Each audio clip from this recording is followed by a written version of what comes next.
Right, yeah. Hello, welcome to episode 87 of No Holds Barred Pod. That's Sal Dodgson. And that's Don McGowan, who's suffering from terrible rain. Yeah, I don't know what's wrong with me today, but yeah, we're going to blame the rain, I think. That's it. So. Well, it's cut out your internet and your electricity so far, hasn't it? So. Well, yeah, not Maybe today. It's like electromagnetic field energy. I don't really know what I'm saying. They're just words, but it sounds right. Yeah, EMF. Yeah. Yeah. I didn't realise that. No, that was the KLF, actually. Yeah, you're right. But yeah, EMF are from not far from where I'm from. They're from Gloucester in the Forest of Dean. I didn't know that until recently. But anyway. But they're really pissed off with KLF. Anyway. Yeah. I don't know what we're talking about. Welcome back, everybody. So this is just the second of our episodes we're recording today. We just recorded another one, which is episode 86, clearly. And it was a bit of a tough one because of the Farage riots, and Sal had a bit of a sad story about one of her friends as well. So we'll try and keep this one. The mental health system, really. Yeah, it's not just about my friend. It's just about how everything we talk about touches like my life and so many other people's lives. Yeah, it's not. These occurrences aren't rare. No, they're not. But when they happen, I want to highlight them. Because of course. It happens so frequently, I get to talk about it almost on the weekly with you. Yeah, in true. some way or fashion. It's beyond. We have to talk about it, of course. And so, yeah, the last episode was a bit of a slightly downbeat one. This one, we're going to try and keep it a bit more upbeat. Well, at least we got some funny Trump news at the end, so that'll keep it going. Wow, it's just insane news, really, isn't it? Yeah. It's slightly less bad than people losing their actual minds. Yeah, and yeah, exactly. Where do you want to kick off? Labour? Mandelson? Well, I do. I've watched a few things about the release of the Mandelson files that were heavily redacted, for security purposes. So I've only really dipped into it, but what's come out basically is that the communication between McFadden, Mandelson, and McSweeney, the 3 M's, proves pretty much that they all think Starmer's a fucking idiot and he's been used like a puppet. Really? Yeah. Okay. Yes. So I'm a bit behind on this because a lot of this happened yesterday, and as we just said, I was offline for most of yesterday. So now, what we don't have, Don, are messages between Mandelson and Starmer's WhatsApp. Do you know why that is? I actually do, because it came up on my newsfeed this morning, because he uses disappearing WhatsApp messages like most that of them. That sounds to me like it should be fucking illegal. When you're dealing with government business, you record everything. Just like you do for the Inland Revenue. You keep hold of everything. Yeah, you should. But I think so talk to me about transparency, Labour. But that's a precedent started by the Tories. All of them were using fucking disappearing messages. That's no. Because the criminals were doing it is never an excuse. Oh, I'm not saying it's an excuse. I'm not saying it's an excuse, and I'm not trying to justify it in any way. So he should come in and go, look, we're better, we're accountable. But what has he done? But the Boris Johnson effect. But we need to lower our expectations on Starmer. Because we know he's not going to be at that high benchmark that we had presumed he was going to be at. And I'm talking about the high benchmark he was emitting. Yeah, but he's the one who stood there and said he would be, what's the word beginning with D that I can't remember? Yeah, don't know. Different? He stood there and said that he would be accountable and transparent. Yeah, I know he did. He did. But we know 2 years down the line that he's not. Yeah, and I'm just announcing it again. This is just more proof that the man is a psychopath. I'm not trying to back him up at all. I'm just not surprised by it anymore. That's the thing. It's just a thing that happens now in government. You can be not surprised, but that doesn't make it okay. And we can't allow it to become acceptable. 100% not okay. It's absolutely brilliant to not be angry at things that would make lots of people really angry. Well done. You've trained your nervous system brilliantly. We should all do that. It's not even that. It's just. But it's still wrong. Of course it's wrong. Of course it's wrong. There's no way that government officials, all the way up to the Prime Minister and back down again, should be allowed to use spycraft. That should be on the front page of all the nationals. It was well, it's on the front page as my I talked about the news agency, Dan, who we're going to have on as a guest, his daily briefing. His first top story on today, Downing Street confirms Starmer uses disappearing WhatsApp messages amid Mandelson file scrutiny. So that's his top story. And yeah, well, good for him. We're on the same page. The front one. Absolutely. But yeah, I just, it's not that I'm not angry about it or upset about it. It's just, I just don't have any expectation of Keir Starmer or his cabinet anymore. I just know that they're all just as bad as the last lot now. We should all know that. Most of us know that, but yeah. So no, of course he shouldn't be using fucking disappearing messages as a prime minister. It's shocking, but it's unbelievable to me. Unbelievable. I want to see him try and defend it to a journalist. Yeah, I don't know. I mean, it makes me sick. No, like imagine what they were saying, knowing it was never going to be found out. Yeah, true. They're despicable, subhuman cretins. Yeah, it just flashbacks to Johnson and the COVID times, doesn't it? Because they were all at exactly the same thing. It's the same shit. The Boris Johnson effect. Yeah, 100%. It's the same shit, different day. I know. Yeah, I don't know what to think of it. Don't know how to express it really with Starmer anymore, because he just disappoints me every time he opens his mouth nowadays. So, yeah. So what else was in the Mandelson files? That was Mandelson genuinely tried to swerve vetting using a "Do you know who I am?" Did he? Not literally, but I'm this, I'm that, I'm the other. I don't need vetting. Really? Yeah. Unreal. There's so much about this whole Mandelson bullshit that's just, we're never going to know, are we? Because as you said, politics is institutionally rotten. Yeah, top to bottom. It is. I agree, 100%. I saw the quote that came out about Pat McFadden had said that he's constantly being asked. Okay, I've forgotten what it was. He said something like constantly. He said every time I go into a meeting with Labour, it's all about who can we tax more to give benefits. To give benefits to more people, yeah. I don't know. The rich is the answer to that, you disingenuous fuck. In theory, that would be the right answer. Yeah, exactly. I think they've been a bit lucky, the government, because of what happened yesterday and the Henry Novak thing, because that's taken all the heat out of that bit of news, because that would have been huge news yesterday, wouldn't it? So they've had that's again why Starmer won't regulate the media, because it suits him too.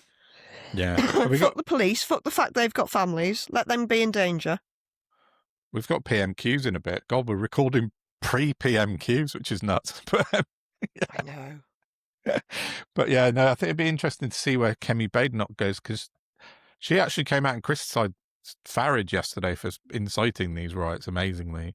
But I'll be interested to see her, if she picks up on this Mandelson sort of Pat McFadden welfare stuff, because that seems like a slam dunk of a question. She's such a pantomime horse, I don't think it'd matter. That's the problem, but it's just one of those things. It's a slam dunk question for any other leader of the opposition, but you because of that, you think, oh, it's Kemi Badenoch, she'll probably talk about fucking something else, popcorn. But yeah, we need a different opposition other than the last failed lot of crooks. Yeah, and certainly not pretend opposition Home Secretary Zaya Youssef. 11 officers injured in last night's riots. It's just popped up on my phone. 2 arrests. Literally just said, didn't I? 2 arrests, and there'll be more police officers injured. I said that. Yeah. Fuckers. Can we move away from this, because I'm feeling like physically sick? Yeah, of course. And it brings me no joy. But there's more issues with the Green Party. Are you aware? I'm not sure I am, actually. Go on. It's probably flown under because of all this. Yeah. So if you could just roll the clip. I have another apology to make, because yesterday I accepted a free ticket to watch the Women's FA Cup final at Wembley. And that was in exchange for some intense lobbying. And that ticket was bought for me by our Green MP, Sian Berry. And in return, All she did was lobby me about Brighton throughout the whole game. It was just Brighton this, Brighton that. The university, the LGBTIQA scene, the beach. Yeah, we get it, Sian. You love Brighton. So do I. It's great. I've been. He's still lost. I'm sorry. Anyway, I know we're used to politicians normally accepting thousands of pounds worth of tickets. Who remembers the Labour government going to see Taylor Swift? I do. But on this occasion, we paid for it ourselves. Sian bought the ticket. I bought her some chips. And Sian, if you're watching, I'll get the next ones. That would be Hannah Spencer. Yeah, that's brilliant. That's really good. I'm glad you didn't tell me about that beforehand because it's absolutely eggs. I'd forgotten about it, to be honest. I just thought we need something light. No, that's fantastic. I need something light. Yeah. Oh. Yeah, she's a good egg, isn't she? Who was I here? Oh, it was Cenk. I never know how to pronounce his name. Is it Cenk? Cenk. Everyone pronounces it Cenk. Cenk. Uygur, as in like the Uygur Muslims? Yeah. Is that how you pronounce it? Spelled the same. He mentioned Zach Polanski yesterday. I think the Americans call him Uygur, I'm not sure. Okay. But yeah, he mentioned Zach Polanski yesterday on the radio with Sheila Fogarty, and he said how... Did he? He did tell how positive and how many good things Zach Polanski was doing. He did say that, yeah. So did we fully cover that in the last one? No, we haven't talked about it at all yet. Oh, I thought we touched on it in the last one. No, we talked about it before we recorded, but no, yeah, we can come on to that in a minute. But yeah, no, he gave Zach a big up on his in his interview with Sheila Fogarty yesterday. So said he was doing good things and saying the right things about the genocide. So yeah, so well, good stuff from Hannah Spencer. Yes, but if we're going to make that leap, we might as well make it now. To talk about Hasan, Piker and Cenk Uygur being banned from the UK when they were due to attend the South by Southwest conference festival thing in London this weekend. And speak at the Oxford Union. Well, yes, I hate to sort of precede the finale of this piece, but if you go and watch Hasan's last gig at the Oxford Union, you'll see exactly why he's been banned. Oh, right. Because he beautifully disseminated Zionism. All right, okay. Yeah. Yeah. And they've been, the government are reported as saying they have been banned for speaking against Israel. Have they said that? That's what Cenk told Sheila Fogarty, and Sheila Fogarty confirmed. He said he thought that. He said he hadn't been told he hadn't been given a reason. Oh, I thought she said that that's what the government had not officially. They're waiting for the government to come out and officially state it. But and just FYI, they're related, they're nephew and uncle. Yeah, I didn't know that until yesterday. I didn't know. I mean, I knew of them and I know of the Young Turks and stuff, but I hadn't watched much of their stuff online. But Hasan started at the Young Turks, but they had a fallout when Cenk started going right. He's been on a whole little arc to the right and all the way back again. Yeah. Oh, right. Okay. Is he doing a Tucker Carlson, it's known as? Yeah. Well, perhaps, but I don't actually know where Hasan stands on it because they didn't speak for like 3 years. It split the family apart. Oh, right. Oh, okay. yeah. And now, apparently they're pally again. Because say he started out at Young Turks and he left and said, I'm going to do my own thing now. Fair enough.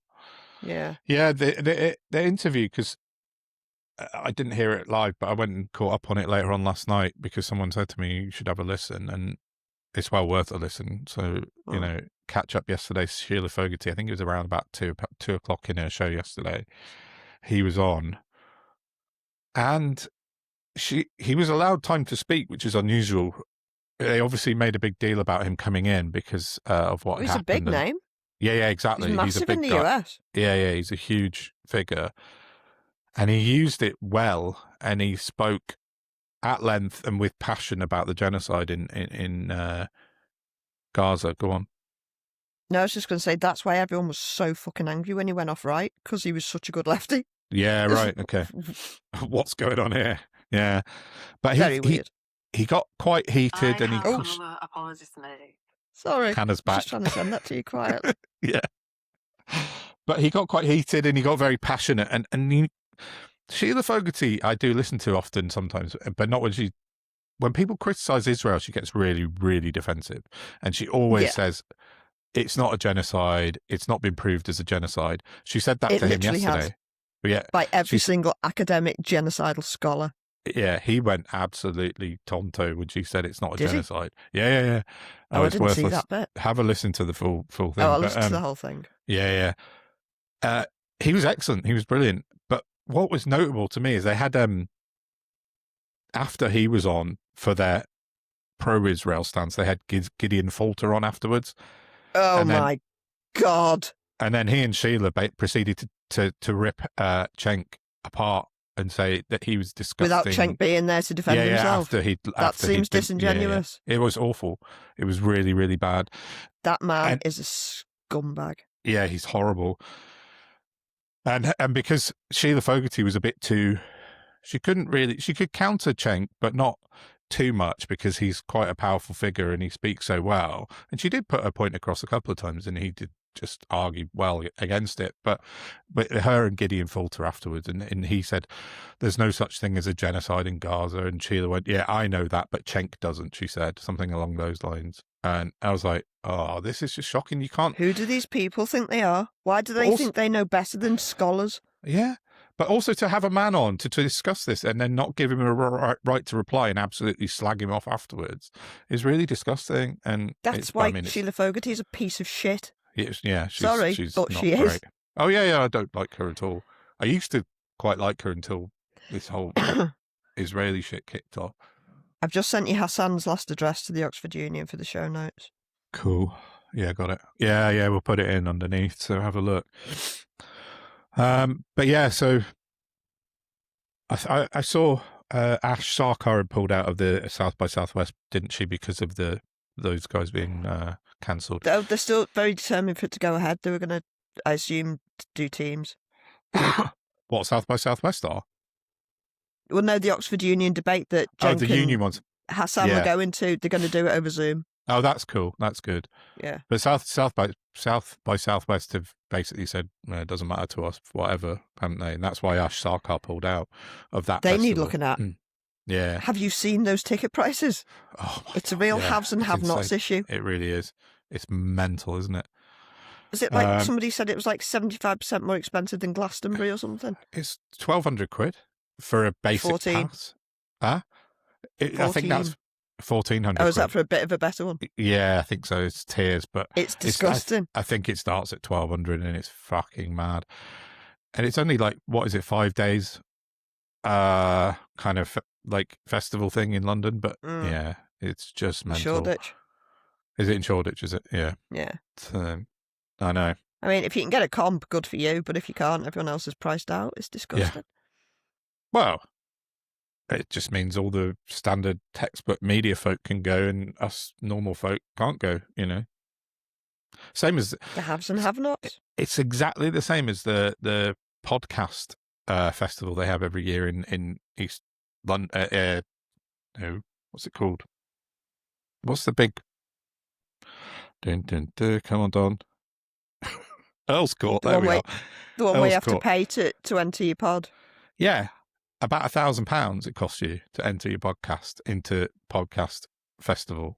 Because I looked into it last year and this year. If you got a million viewers, you probably wouldn't give a shit. No, but for us lowly. But to get 1 million viewers, you've got to have financial backing so that you can buy your way onto the algorithm. It's very true. We're doing it the hard way. We're kicking and clawing and fighting our way up, and it is happening, but just very slowly. So any help is gratefully received in terms of boosting us around every the like, place. Comment, and share is very much appreciated because we need them all. Yeah, definitely. So Hasan Piker. Yeah, I don't know what else. It'd be interesting to see what actually the government do say, because Shabana Mahmood has not released an official statement yet about why they've been banned. But some people were saying it's because they've been very pro-China and they've been in China at the behest of the Chinese government. He's utter bullshit. He's got a fascination with Mao, maybe, and he's interested in all history from all over the world and everybody in it. And he's fighting for exactly what we're fighting for, which is a saner fucking planet for everybody that stops murdering people. Yeah, and tax those rich, obscene, selfish, greedy, narcissistic, pathological psychopaths a lot more. That's what he's promoting. But he's also, every time he flies in America, he gets pulled by security. They've got it in for him there as well. It's only because he's so big that they won't, that, you know, he's sort of untouchable. But they're going after him. He's been subpoenaed. For what? Oh, God. Something, I can't even remember. Something, oh! He had the audacity to go on an aid trip to Cuba a couple of weeks ago. Oh, right. To take baby food to Cuba. Yeah, right. He stayed, there's like 3 hotels you can stay in Cuba as an American because it's all sort of so heavily controlled by the government. It's like, it's North Korean, essentially. Yeah. And he stayed there, and Ryan Grimm went and a few others. I can't remember exactly who was there, but it was a big organised like aid benefactor trip. That's not what I meant, but you know what I mean. And yeah, now he's got to go and appear before Congress to explain himself.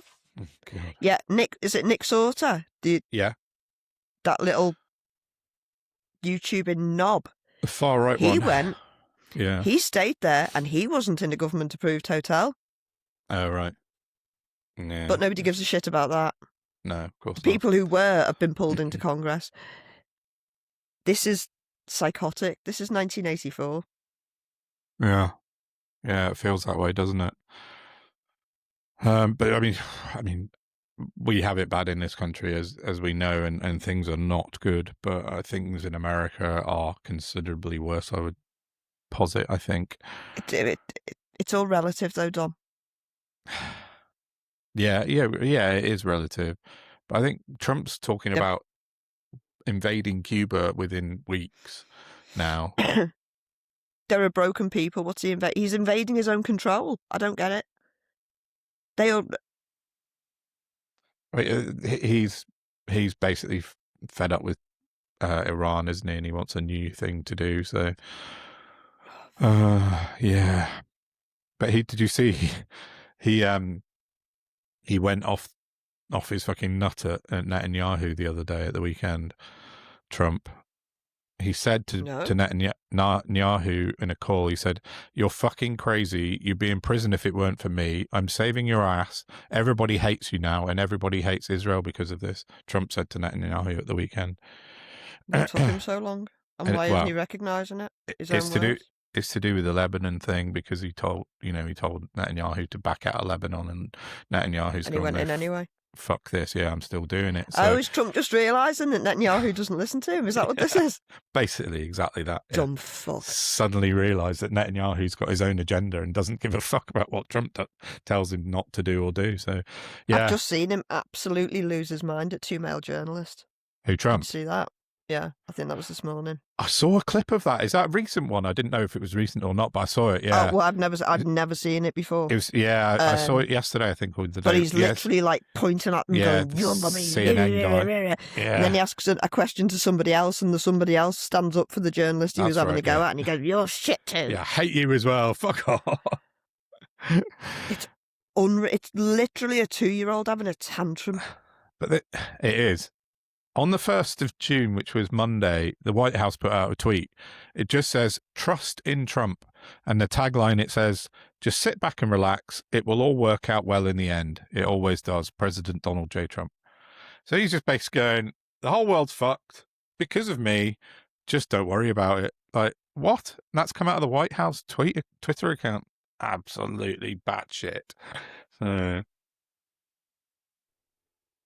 it's unraveling a bit for Trump again, I think, still. But we're so like heavily linked up with all that. It concerns me. It does a bit. It needs to like expire pronto. I know. He's on a more light-hearted note with Trump. We talked about his what's it called, the 250th birthday concerts. We talked about it in the last episode or the one before, didn't we? Mate, and a news told us that everyone had pulled out apart from Vanilla Ice, which I think is still to today the case. But on Saturday, this is from The Hill, it said President Trump on Saturday called for the cancellation of the concert celebrating America's 250th birthday after multiple artists withdrew. Trump wrote on Truth Social that there should be a giant "Make America Great again rally for 250 instead of having overpriced singers who nobody wants to hear, whose music is boring, and yet who do nothing but complain. That was on his Truth Social. Cancel it, he said. Just like I cancelled my involvement with the failing and unsafe to be in Kennedy Center, which is because the Supreme Court's... That's rewriting history. Okay. That's because the Supreme Court shut him down. He said, I should not... He said, just with the failing and unsafe to be in Kennedy Center because a highly conflicted, crooked federal judge said that I should not be allowed to spend my time and money in order to make the center great again. Actually, far greater than it ever was before, he said. What a fucking crybaby. Why would you book third-rate musicians for a concert? Exactly. Queer one. I mean, one of Milli Vanilli could be described as third rate, I would say. But yeah, I mean, that'd be a kindness. I think they must have been offering some serious cash because, like, the ones who were the sort of slightly credible ones. I can't even remember who was on the bill now. The Commodores. Oh, the Commodores, yeah. For example, they must have been offering quite a lot of cash because and CNC Music Factory. Oh yeah, CNC.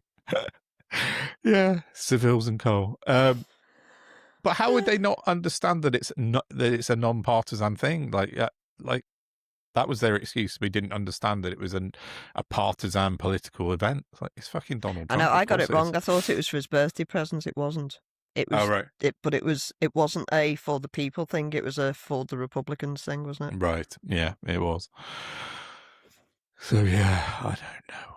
He's just had a tantrum, hasn't he? Because nobody likes him anymore, and nobody wants to do anything for him. Oh, like I was watching YouTube this week. I think it was on the Midas Touch.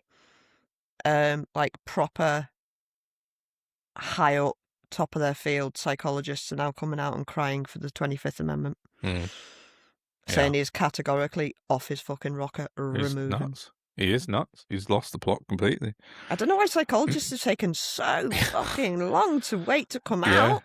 I know. But finally, we're here. That's like I heard on the news. Everything suddenly seems to have rushed to be caught up with people because, like I heard on the news just before we started recording, that MPs have suddenly discovered that Palantir might not be a good idea to have in the NHS. Like, what? No shit. Are they on a time delay? That's what I'm thinking, like a 2-year time delay. Everything's suddenly caught up with people. Like, that's breaking news this morning. Sadiq Khan's forced that. Yeah, I think you might be right on that. Good, all credit to Sadiq Khan for that, because he has, when he stood up and sort of refused to have them put into the Met. I could kiss his face. I know, I love Sadiq Khan, he's brilliant.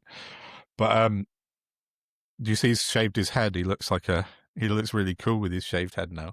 He's been on a thing to Mecca. He's too little for a shaved head. He'll look like I know, a he looks quite strange.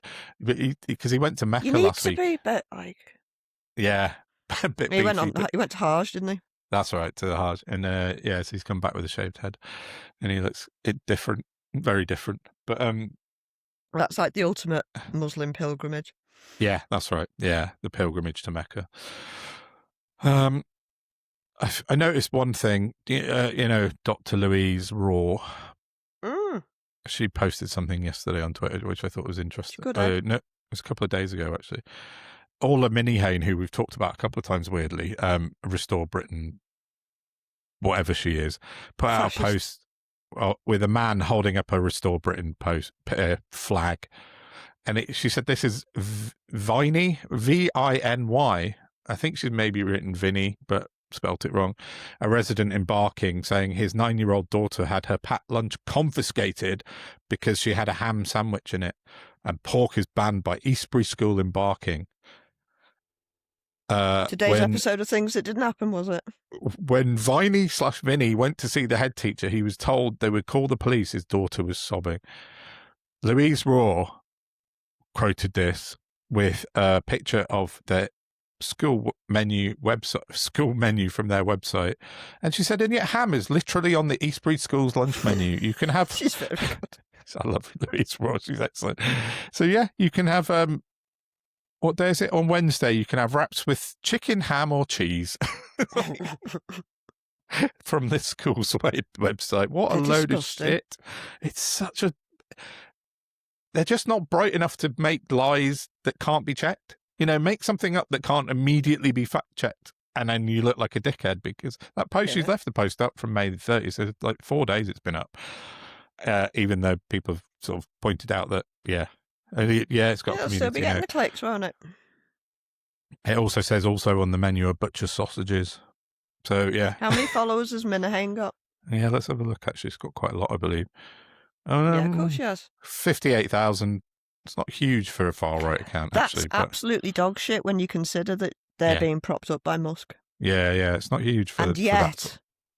she will be earning a fortune. Oh, yeah, she in will. a way that we're unable to because we're shadow banned. Yeah. It's she got 500,000 views on it, so it's not huge, but yeah, it's just very funny. It's just they make up these lies and they're just so ridiculously stupid that then they make back themselves into a hole. And then, did you see Michael Grade came out in the media yesterday, the ex-chair of Ofcom? I did not. There was an article, I think it was in Politico, I'll have to find it. Michael Grade, the recently departed chair of Britain's media watchdog, has accused broadcasters of being embarrassed by GB News because it covers the agenda of the majority. Michael Grade, who was the Ofcom chair for the last several years, has basically said, Grade, who's recently retaken the Conservative whip after stepping down from Ofcom, said he was now able to give his real view on the right-wing broadcaster, which has faced repeated accusations of partial and misleading coverage. Grade said, I can now speak freely as I'm not at Ofcom. I honestly think they're embarrassed by the fact that there is a news organisation that has a different agenda to them, that speaks to the agenda of the majority, a large swathe of the voting population who have no voice on the BBC. Immigration, Brexit, these are all issues that don't get weight on the BBC or haven't been able to, and GB News will give. Oh, that GB News will give, so what's the problem? So that explains an awful lot about why GB News has been getting away with absolutely everything for the last several years. Yeah. And Michael Grade has now come out and admitted basically he loves GB News. And he's a far-right twat, which I thought was an interesting thing to do. I've just found a quote from Michael Grade. Mm. Apropos of nothing, Yeah. No, it's just. Did he say he loved Hitler as well? Zionism is the right of the Jewish people to self-determination and is right at the heart of the Balfour Declaration, said Grade. However, sadly, the term Zionist and Zionism has in some quarters become a proxy for anti-Semitism. Well, so that's who we're dealing with. Well, that kind of allows us to talk about our next guest coming up, doesn't it? Increasingly, Grade continued, anti-Semites are able to disguise their hatred of Jews as criticism of the Jewish state. Yeah. A bullshit. Yeah. Yes, our next guest in the next episode will be Laura, who can tell us all about that because she is a Jewess who is very anti-Zionist. Yeah. And will be coming on to talk to us about that and about her work with Defend Our Juries. Yeah. So we're going to record that on Friday. So it'll be out over the weekend. It'll be a really interesting piece to come out, I think, for our discussions series. We got a couple of really interesting guests lined up as well, including we got India Willoughby coming up and Daniel Hatton, who's the creator of News Agency, both queued in our growing list of people that would like to come on our podcast, which is awesome. I've still got so many to book in. I'm very I know you've got some as well. Anything else to finish off? Yeah, just one little last thing. I thought we might have a fun game of The Price is Right. Oh yeah, I forgot about this. Nicola Sturgeon's. I was going to say he'll be in exile then, because they're on divorce papers, aren't they now? Estranged. That's it. Whatever. Exiled. Yeah, he will be exiled soon. He has just pled guilty to embezzling £400,310 from the SNP. Now, the line out of Nicola Sturgeon is apparently, we both earned very good salaries, so it didn't seem out of the ordinary. And to some extent, you don't know how much they've got in savings, do you? So no. jury's out on that, and she's not been charged with anything, so No, she got off with everything. you just got to take her at word. Mm. Peter, however, wow, does he have a shopping fetish? Woof! I mean, so what I'm going to do, I'm going to tell you about some things he's bought, and I want you to tell me how much you think he spent on them. Okay, this is The Price is Right. Okay. Just for a bit of fun. Go on. I won't Google. Where to start? How much do you think he spent on a Jaguar I-Pace? They're not cheap. I reckon 60 grand for an I-Pace, something like that. Well, funny enough, it was 81 grand, subsidised with £57,500 stolen from the SNP, which he later sold on for £47,300. So that was his profit, effectively. Yeah. What else? 2 Bremont watches. I've never heard of Bremont. No, I haven't, but I assume there's some posh designer watch. The watches are really fucking expensive. I'm going to say 10 grand. Yeah, pretty much. 9,350. Yeah, I know. Yeah, watches are stupidly What about expensive. a Star Walker World Time fountain pen? Star Wars? Star Walker. Oh, Star Wars. I was going to say, I've got a Star Wars pen somewhere. I don't know. Pens. I'd never even heard of that. 500 quid. Well, I'll give you a clue. He spent 1,400 on 2 Mont Blancs. Oh, right. Wow. So about £1,000. £4,225 on a pen. On a pen? I've got hundreds of pens, fucking hell. And £700 on 2 other pens. On 2 each. others, yeah, each. Wow. And, I mean, there's just so much. How much do you think he spent on 2 Lalique salt and pepper shakers? Now, see, that's the one they talked about on the news, and I can't remember, but it was in the thousands for two Lalique salt and peppers. Just over £2.5 grand. Yes. For salt and pepper shakers. Go to IKEA like everyone else. This is why when I see homeless people, it makes me want to punch something. Exactly. Because these people don't live on the same fucking planet. 2 salt and pepper shakers. It's just in the thousands. I mean, you got a coffee machine for £3 grand. Oh, right. Do me some maths here. Go on. I'll get my calculator out. What's 20 times 8? No, fair dues. 1,600. He got his coffee from 100. Costco. He got his coffee from Costco, and it actually costs half what it costs in the supermarket, so I'm not going to shit on him for that. Yeah, nothing wrong with Costco. I like Costco. I go there quite often. I mean, he's buying Le Creuset, which I had to point that out to my son in John Lewis at the weekend, because I grew up with one of them orange pots, and it's just a very sort of memorable bit of my childhood. Yeah. Nobody needs Le Creuset in their life. Need is the word carrying out the weight there. I have 2 Le Creuset items in the kitchen. One which was given to us. They last forever. I'm not denying that it's good shit, but you know. No, you don't. No, it's not necessary. It's okay. Sorry, what I should have been more clear on there. I've lost it now. I was referring to the £49.80 he spent on a Le Creuset wine pourer. Oh yeah, fuck off. We're not talking about a pot that will last you all your life, which forever. is a worthy investment, which is what I was actually explaining to Will about the whole boots round business. 50 quid for a wine pourer, which is just a spout, which you could just do without. Robotic lawnmower. Oh yeah, lovely. £60 for the DVD The Killing Seasons 1 to 3. £75 on Borgen, The Complete Seasons 1 and 2 DVD. He's mad. Yeah.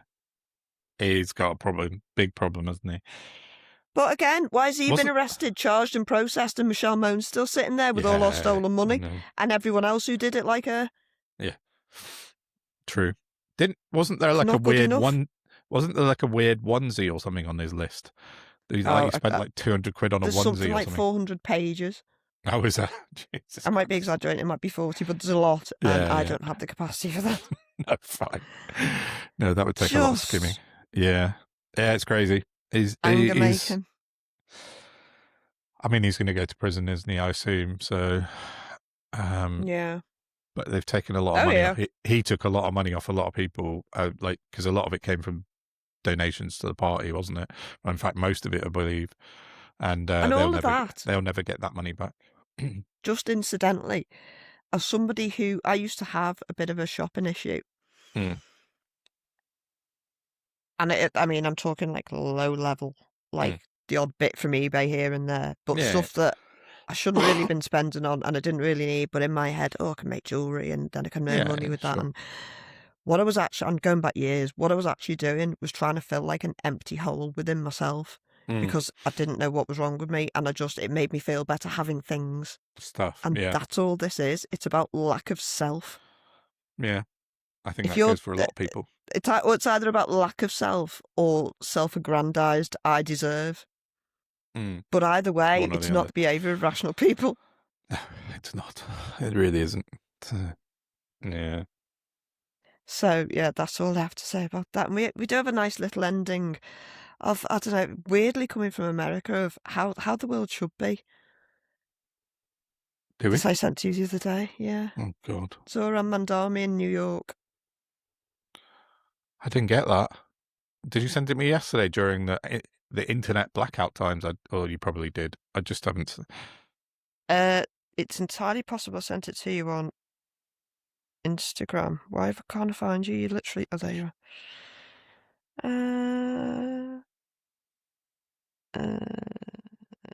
Oh, there it is. Oh, yeah, it was yesterday. You did yesterday morning. That's why I haven't watched it. That's okay. Yeah, what is it? Oh, I saw this the other day. Yeah, Zoran, he repealed the bedtimes of some little children. It's just dead cute, and how, like, that's what politics should be about. Yeah. The adult should be adult and then go and, put on a nice face for the kids. Yeah. But we're run by insane people. Mamdani is turning out to be like the platonic ideal of what everybody should look at for a politician. He is fucking spectacular, and he's doing everything he said he would do, and along the way he's making kids happy, adults happy. He's just a great guy, and I think he's the man to watch, and he should be looked up to and respected by everybody. So yeah, watch this clip of Zoran. Yeah, cool. So please like, share, subscribe. Thank you for staying with us, and we will see you on the next step. Yeah, cool. All right, bye for now. Bye. Here is our mayor's order, repealing kids' bedtimes for the next finals run. Are we ready? Who here was alive in 1999?